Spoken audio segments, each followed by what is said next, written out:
मनुष्य हिताचे तत्व ज्यांनी विश्वामध्ये सर्वप्रथम प्रदर्शित केले,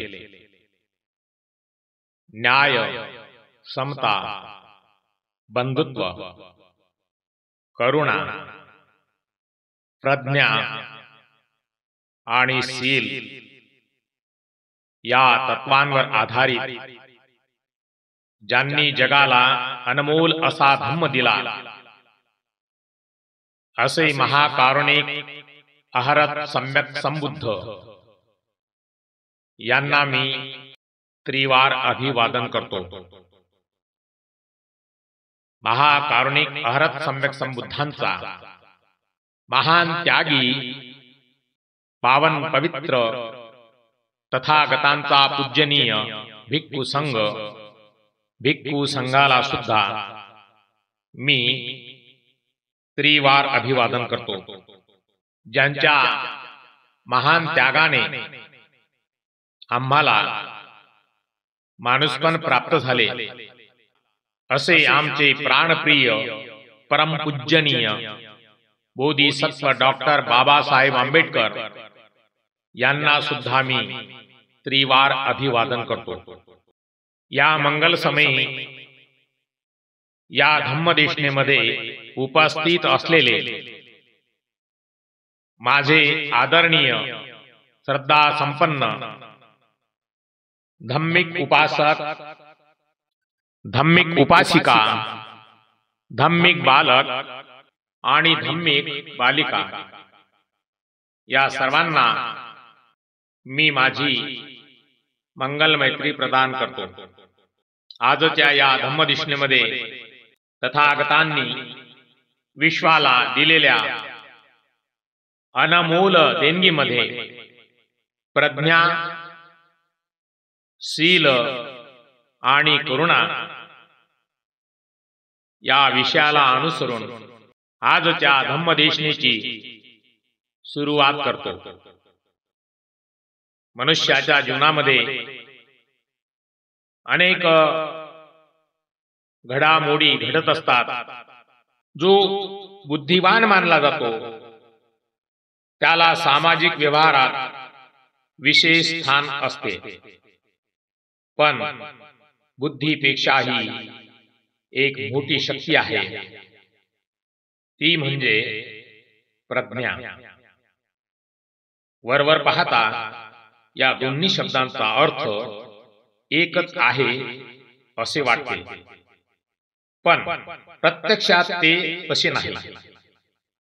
प्रज्ञा म्हणजे सम्यक बुद्धी, अशी बुद्धी की जी सर्व गोष्टींचा समग्रपणे विचार करू शकते.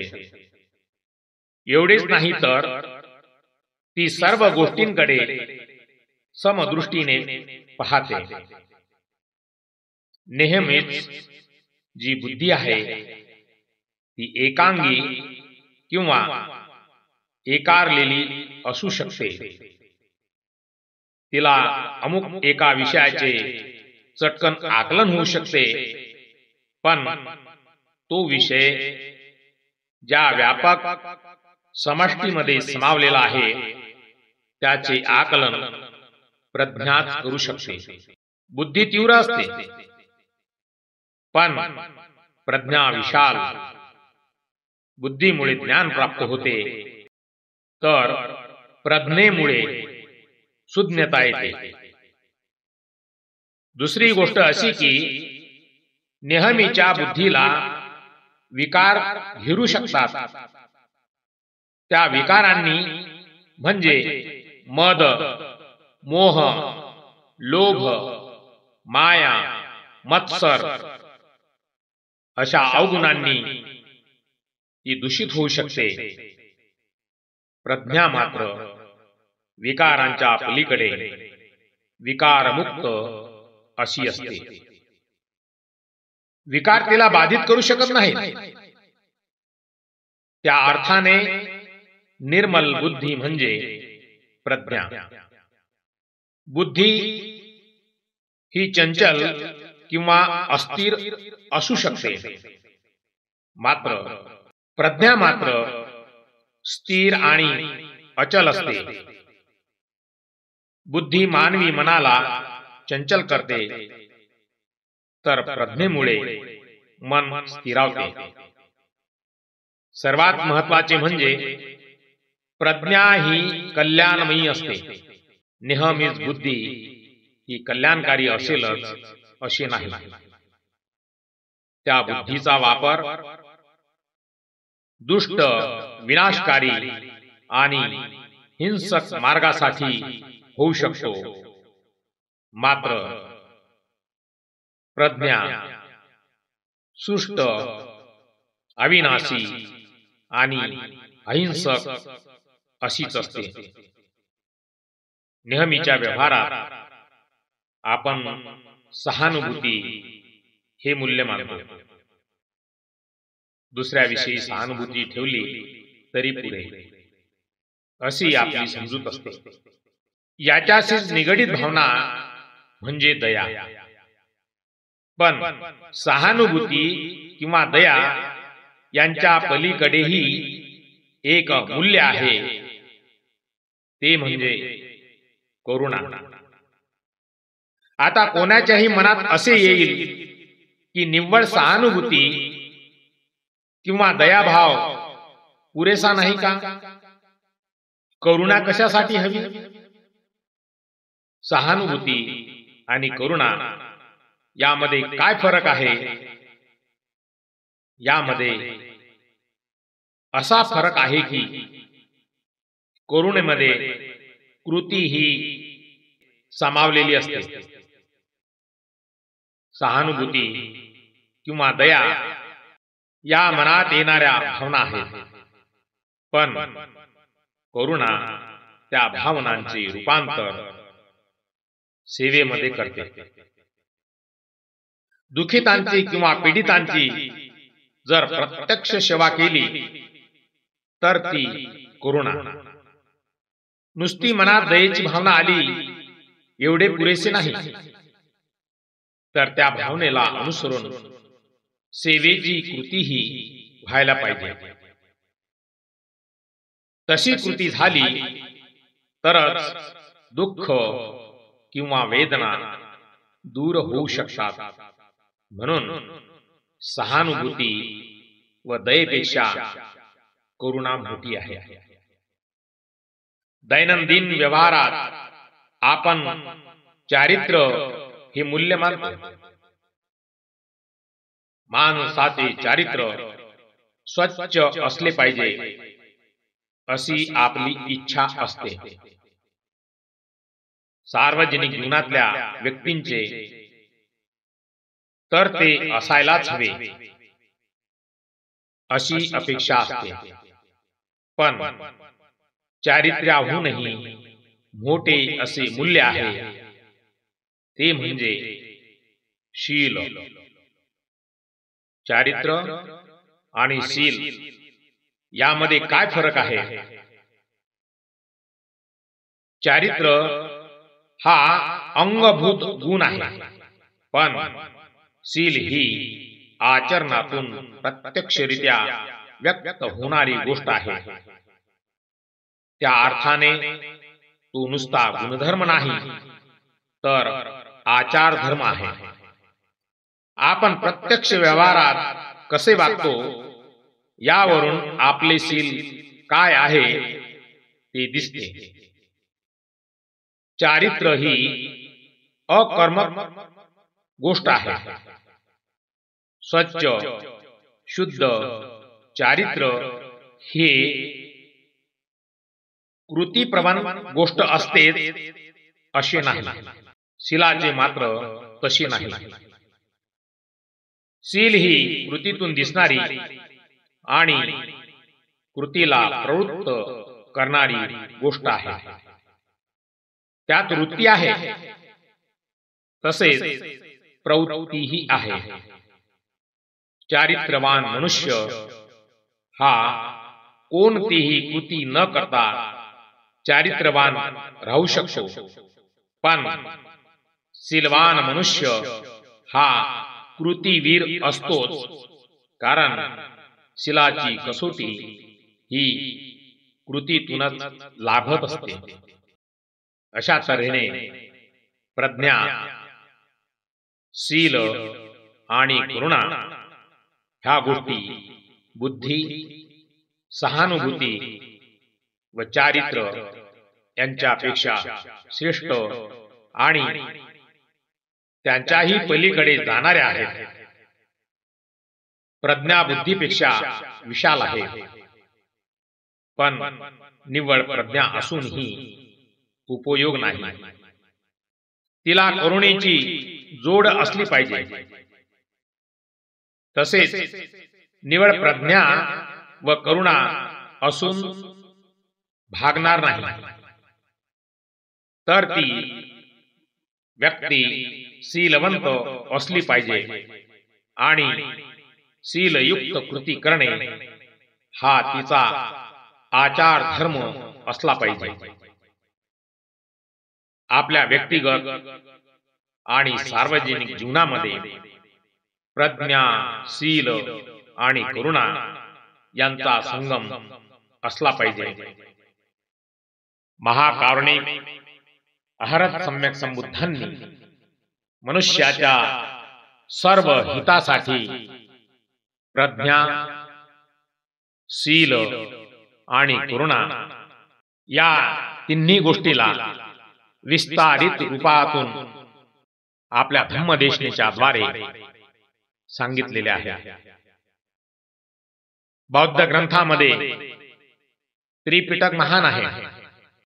त्रिपिटकामध्ये विनय पिटक, सुत्त पिटक आणि अभिधम्म पिटक यामध्ये महाकारुणिक अहरत सम्यक संबुद्धांनी जे जे आपल्या धम्मदेशनेमधून उपदेश केलेला आहे तो सर्व बौद्ध साहित्यातील या महान ग्रंथामध्ये आहे. धम्मपद जगातील सर्वात उच्च कोटीचे श्रेष्ठ साहित्य आहे. जगामध्ये अनेक साहित्य निर्माण झालेले आहे, मात्र धम्मपद जगातल्या प्रत्येक भाषेमध्ये प्रकाशित झालेले आहे. महाकारुणिक अहरत सम्यक संबुद्धांचा धम्म महान आहे. संपूर्ण आशियाई खंडामध्ये महाकारुणिक अहरत सम्यक संबुद्धांच्या धम्माचा प्रचार आणि प्रसार झालेला आहे. संपूर्ण जगामध्ये महाकारुणिक अहरत सम्यक संबुद्धांच्या धम्माला लोकांनी स्वीकारलेले आहे. सत्य हे कठीण असते. सत्य स्वीकारणे सोपे काम नाही. सत्यासाठी खूप मोठा त्याग करावा लागतो. त्या त्यागातूनच सत्य प्राप्त होते. महाकारुणिक अहरत सम्यक संबुद्धांचा धम्म हा प्रज्वल आहे. सर्व प्राणी मात्रांच्या हिताचा आहे. तथागतांच्या धम्मामध्ये कुठल्याही प्राण्याला इजा होईल किंवा कुठल्याही प्राण्याला नुकसान होईल असे कुठलेही सिद्धांत तथागतांच्या धम्मामध्ये नाही. तथागतांच्या धम्मामध्ये दया आहे, करुणा आहे, समता आहे, न्याय आहे, बंधुत्व आहे, माणसाच्या निर्मळ आणि प्रेमळ व्यवहाराची सूत्रबद्धता आहे. जे जे लोक महाकारुणिक अहरत सम्यक संबुद्धांच्या धम्माचे पठन करतात, अध्ययन करतात, त्याच लोकांना मनुष्याच्या जीवनाचे महत्व प्राप्त होते. अन्यतः मनुष्याचे जीवन हे व्यर्थ आहे. मनुष्याचा जन्म हा खूप दुर्मिळ आहे. मनुष्य जन्म प्राप्त होणे सोपे नाही. एखादे मूल जन्माला आले म्हणून तो मनुष्य घडला असे नाही. मनुष्याची व्याख्या ही महान आहे. माणूस त्याला म्हणता येईल ज्याच्याकडे दया आहे, शील आहे, प्रज्ञा आहे, समता आहे, न्याय आहे, बंधुत्व आहे. ज्याच्याकडे ह्या गोष्टी आहेत तीच व्यक्ती मनुष्य म्हणून म्हणता येईल. नाही पेक्षा केवळ शरीर मनुष्याचे आहे आणि त्या शरीरामध्ये अनेक प्रकारचे जे विकार आहेत, शत्रुत्व आहे, विषमता आहे, अज्ञान आहे, घाणेरडे चारित्र्याचे लांछन आहे, अशा मानवरूपी दिसणाऱ्या शरीरात रूप माणसाचे आणि कृती एखाद्या हिंस्र प्राण्याप्रमाणे त्याला माणूस म्हणता येणार नाही. मनुष्य जीवन हे अनमोल आहे. मनुष्य त्याला म्हणता येईल जो मनुष्य दुसऱ्यासाठी नेहमी परोपकार करत असतो, आपलेही हित साधतो आणि दुसऱ्याच्या हितात ही सहभागी होतो. ज्याच्याकडे दया आहे, क्षमा आहे, शांती आहे, शील आहे, न्याय आहे, बंधुत्व आहे, ज्याच्याकडे हे सत्व गुण असतील हीच व्यक्ती माणूस म्हणून असू शकते. रूपाने मानवाचे शरीर हे माणसासारखे दिसते म्हणजे तो माणूस आहे असे समजणे सुद्धा चुकीचे आहे. मनुष्याच्या अंगी सद्भावना, सद्गुण असणे आवश्यक आहे आणि ह्या गोष्टी मनुष्याला स्वतः प्राप्त कराव्या लागतात. अनुवंशिकतेने माता पिता जसे आहेत तसे शरीर प्राप्त होऊ शकते. काही गुण पण प्राप्त होऊ शकतात. माता पितांमध्ये जे गुण आहेत काही प्रमाणात ते गुण प्राप्त होऊ शकतात. माता पिता सुद्धा समविचारी नसतात. त्यांच्या मनामध्ये सुद्धा पुरुषाचे गुण पुरुषामध्ये, पुरुषाचा अभ्यास, पुरुषाचे सत्व, पुरुषाचा जो गुण असेल, स्त्रीचा जो गुण असेल तो मातेमध्ये असतो आणि दोघांच्या संक्रमणाने निर्माण झालेले बाळ त्यामध्ये ते गुण मिश्रितच असतात. कधी कधी बाळाचे नाक बापावर जाते, कान आईवर जातो, रंग बापावर जातो.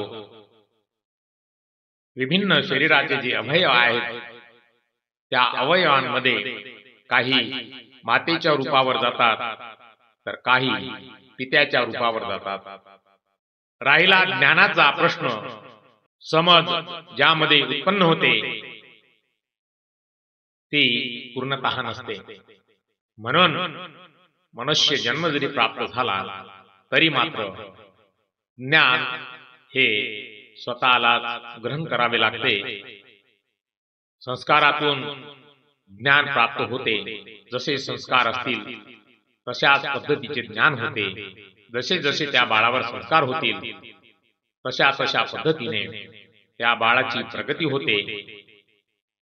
जसे जसे त्या बाळावर संस्कार होतील त्या पद्धतीने त्याची अधोगती आणि प्रगती होते.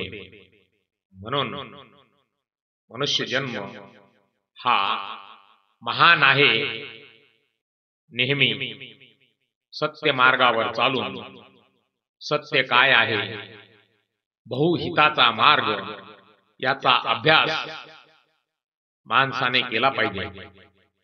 ज्या कार्यामध्ये बहुहित आहे, बहुजनाचे हित आहे तो सर्वश्रेष्ठ मार्ग आहे. बहुजन हित म्हणजे माझेही हित आणि माझ्यासोबत असणाऱ्या, माझ्या सहवासात असणाऱ्या सर्व लोकांचे हित. जे जे लोक बहुजन हिताचा मार्ग अंगीकारतात ते लोक सुखाचे धनी होतात. आपल्या स्वार्थासाठी जगणारे जे लोक आहेत, आपला स्वार्थ हेतू सिद्ध करण्यासाठी जे लोक दुसऱ्याचे उत्पीडन करतात, असे लोक जीवनामध्ये कधीच सुखी राहत नाही. महाकारुणिक अहरत सम्यक संबुद्धांनी बहुजन हिताय बहुजन सुखाय हा संदेश दिलेला आहे. बहुजन हिताय बहुजन सुखाय.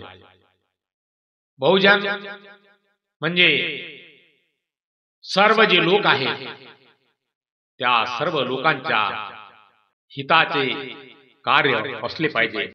जे कर्म करतो ते कर्म सर्व हिताचे असले पाहिजे. बहुजन हिताय बहुजन सुखाय. जेही काही आम्ही काम करतो, कार्य करतो, कर्म करतो, तर ते सर्वांच्या सुखाचे असले पाहिजे. तरच समता निर्माण होईल, तरच न्याय मिळेल, कुणावरही अन्याय होणार नाही. त्यामुळे बंधुत्व वाढेल, समानता वाढेल, दया करुणा उत्पन्न होईल. कारण सर्वांच्या हिताचे, सर्वांच्या सुखाचे कर्म जर उत्पन्न झाले तर मात्र कोणीही कुणाचा द्वेष करणार नाही, कोणीही कुणाचा शत्रू होणार नाही. सर्वांचे हित आणि सर्वांचे सुख बहुजन हिताय बहुजन सुखाय या तत्वामध्येच आहे. महाकारुणिक अहरत सम्यक संबुद्धांचा धम्म हा सर्व सुखाकडे नेणारा सर्वोच्च मानलेला मार्ग आहे. तथागतांच्या धम्मपथावर आरूढ असलेला पावन पवित्र पूजनीय भिक्खू संघ संपूर्ण जगाला निस्वार्थ भावाने तथागतांच्या धम्माबद्दल जाहीर करतो. तथागतांच्या धम्माचे अनुसरण करून तथागतांच्या धम्माचा उपदेश करतो, धम्माची देशना देतो आणि पुण्य संपादित करून निर्वाण पदास प्राप्त करतो. आजच्या या धम्मदेशनेमध्ये उपस्थित असलेले माझे सर्व आदरणीय श्रद्धा संपन्न उपासक उपासिका, धम्मिक बालक धम्मिक बालिका आणि बुद्ध शासन या धम्मिक चॅनलवरून हा आवाज ज्या ज्या ठिकाणी पोहोचत असेल त्या सर्वांना मी या वर्षावासाच्या उत्तरार्ध काळातील या धम्मदेशनेद्वारे विनम्रपणे निवेदन करतो की आपण आपल्या परिवारामध्ये महाकारुणिक अहरत सम्यक संबुद्धांच्या धम्मातील अनमोल जे तत्व आहेत, प्रज्ञा, शील, करुणा, याला अंगीकार करून याचे अनुसरण करून आपले जीवन व्यतीत केले पाहिजे आणि महाकारुणिक अहरत सम्यक संबुद्धांच्या धम्मामध्ये जे जे तत्व आहेत त्या तत्वाचा अभ्यास करून त्याच तत्वाचे अनुसरण करून खऱ्या सुखाचे धनी व्हायला पाहिजे. जे जे श्रद्धावान उपासक उपासिका ह्या धम्मदेशनेला श्रवण करत असतील त्यांना मी पुन्हा विनम्रपणे निवेदन करतो की आपल्या घरातील वृद्ध व्यक्तींची सेवा कुठल्याही प्रकारची दुर्लक्षित न हो. वृद्ध जीवन हे असहाय्य जीवन असते आणि वृद्धांची सेवा ही केलीच पाहिजे. महाकारुणिक अहरत सम्यक संबुद्धांनी तथागत पद प्राप्त केले.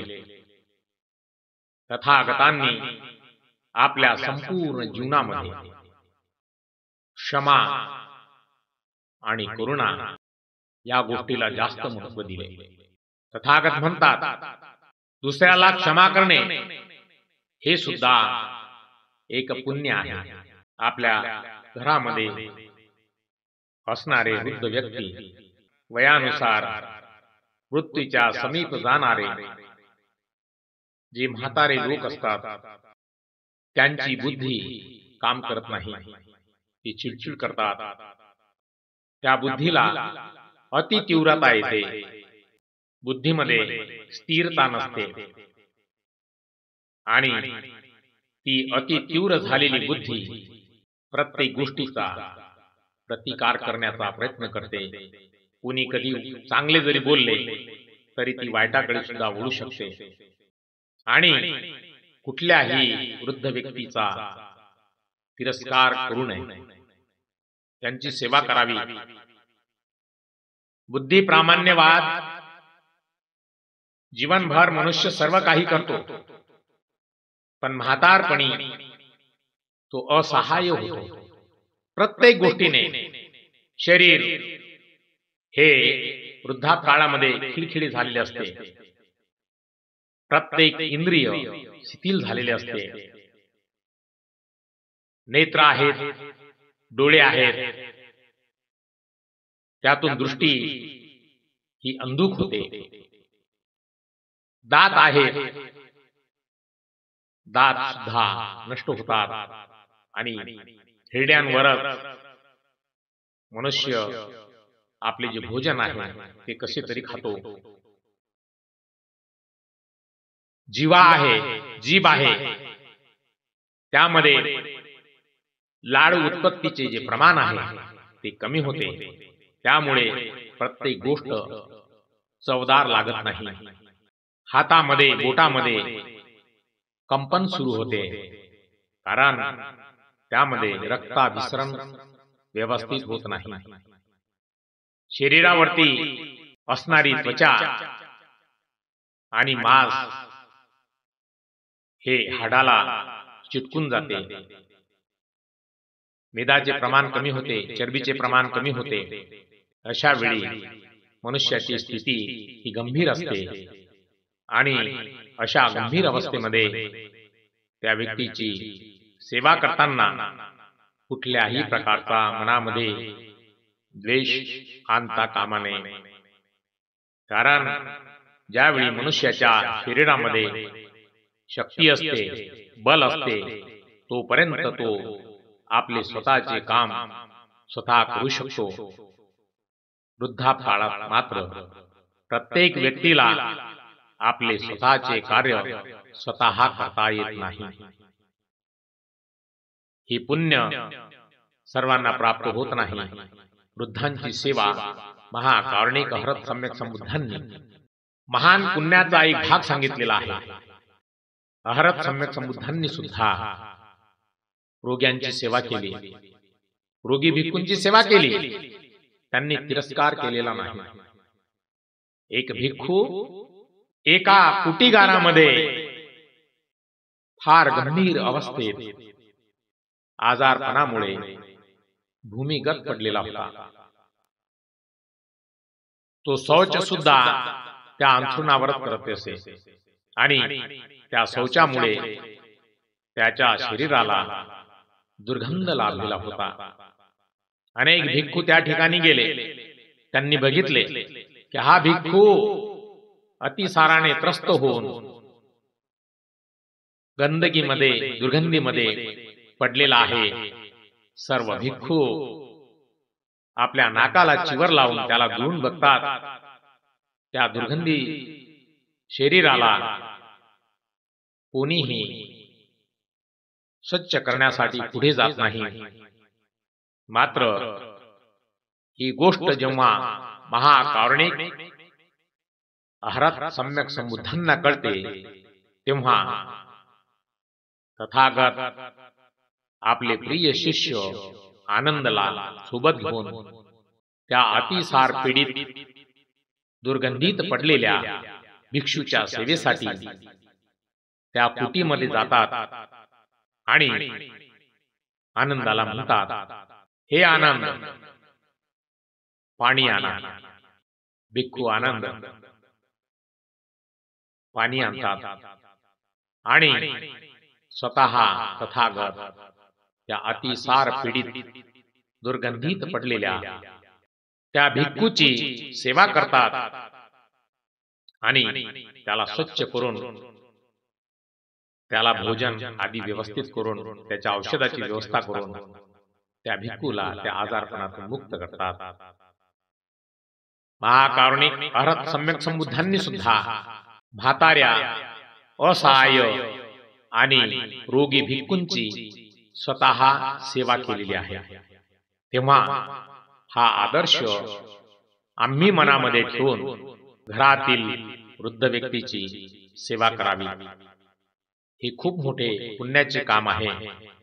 लहान बालके असतील, त्या बालकांवर सुद्धा हे संस्कार रुजवा.